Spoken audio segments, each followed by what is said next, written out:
Hey guys, my name is Kitten Pauws. We all have our different interests and taste in anime. Some like games, some like comedy, some like drama, some like slice of life, and others like romance. So you have an anime night with all your friends who watch a different style of anime. What do? Well, I have the anime for you that includes all these elements. You may think it's impossible, but I assure you it's not. That's right. Today I'm going to review Recovery of an MMO Junkie.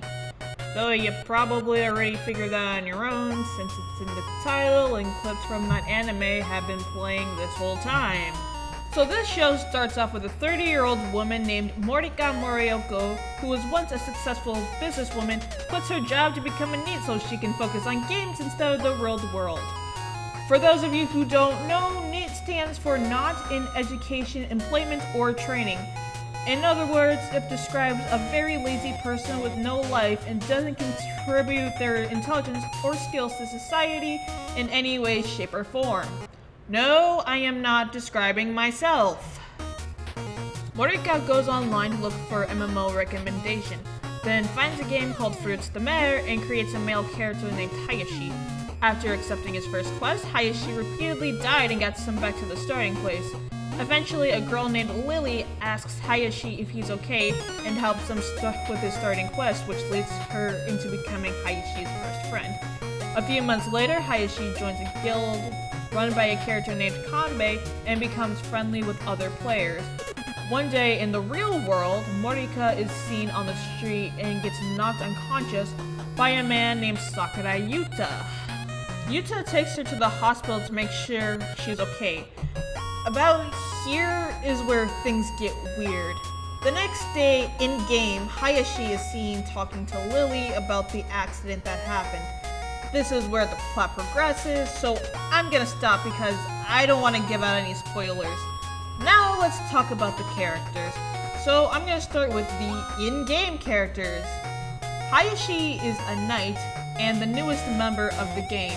He takes his quest very seriously and will play for hours at a time to reach his goal. Lily is the conductor in-game, and Hayashi's first and best friend. She has a bright, cheery, and cutesy personality who always brings encouragement to her team. Lilac is known for being a big mouth and spilling everyone's secrets. What kind of player she is unknown. Kanbei is the assassin and guild master. Basically, he looks out for everyone in the guild and does his best to be there for his members as needed as often as he can. Hilmarelda is the pretty boy and the guild's clown. Despite that, he is a very caring character. What kind of player he is unknown. Pokotaru is a character I don't really know anything about. But what I do know is that in real life he is married to Hilmarelda. As I'm sure you've guessed, Hilmarelda is a woman in real life. Now let's move on to the real life characters.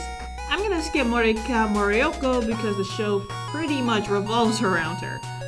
So starting off, Sakurai Yuta is a 28-year-old half-Brit businessman who was adopted into the rich Sakurai family as a child. In work, he is a level-headed, smart, mature man. But in real life, he's socially awkward and very shy, which makes it hard for him to communicate with other people. Fujimoto Kazumi is a college student who works part-time at a convenience store Moriko visits too frequently. There's not much else to say about him except he also happens to be a gamer. Koiwei Homare is a 32-year-old who was Yuta's co-worker and Moriko's former co-worker. He has kind of a childish personality and likes to poke fun at Yuta, always calling him princess. He's also very nosy and gets himself into other people's personal lives, but there's something about him that I find quite likable. And finally, there's this brown-haired chick who we know pretty much nothing about except she's a 21-year-old college student. As you can tell, none of the characters in this series are children. They're all full-grown adults, which I really like. The main cast for most of the anime I've seen were either in middle school or high school, so I think it's nice to see a show with a cast of people in their 20s and 30s. I also like how relatable the show is to gamers and adults in the real world. I mean, yeah, clearly not everything is realistic, but it's fiction. What do you expect? Let me explain to you what's realistic about it. When you're an adult, it's hard to make friends as opposed to when you were a kid, so life can be really lonely, especially if you're Japanese because the social societal rules are so complex.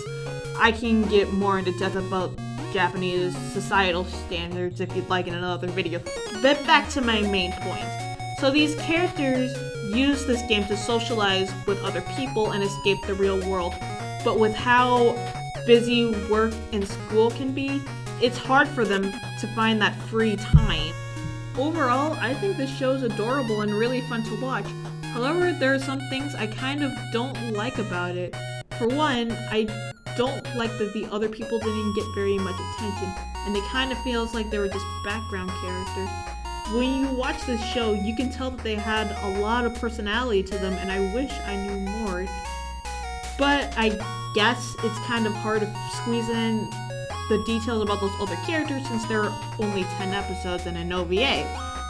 Another thing that bothered me is that there are certain parts where it kind of felt like it dragged too much, and it felt like it wasn't really going anywhere, but I guess I can't complain too loudly because it could have been worse. I would like there to be a second season, but I don't think that's very likely to happen as much as I want it to because of lack of source material. Also, I was expecting more from the final episode, which I cannot talk about because spoilers. Regardless, if you're looking for a feel-good series full of cuteness and gaming, I would highly recommend the show. Anyways, thank you so much for watching. I hope you enjoyed this video. Like and subscribe if you did. I am on Twitch, Twitter, Facebook, and Discord if you'd like to follow me. If you like what you see here on my channel, consider supporting me on Patreon. It'll really help me out a lot. And I'll see you guys next time. Bye!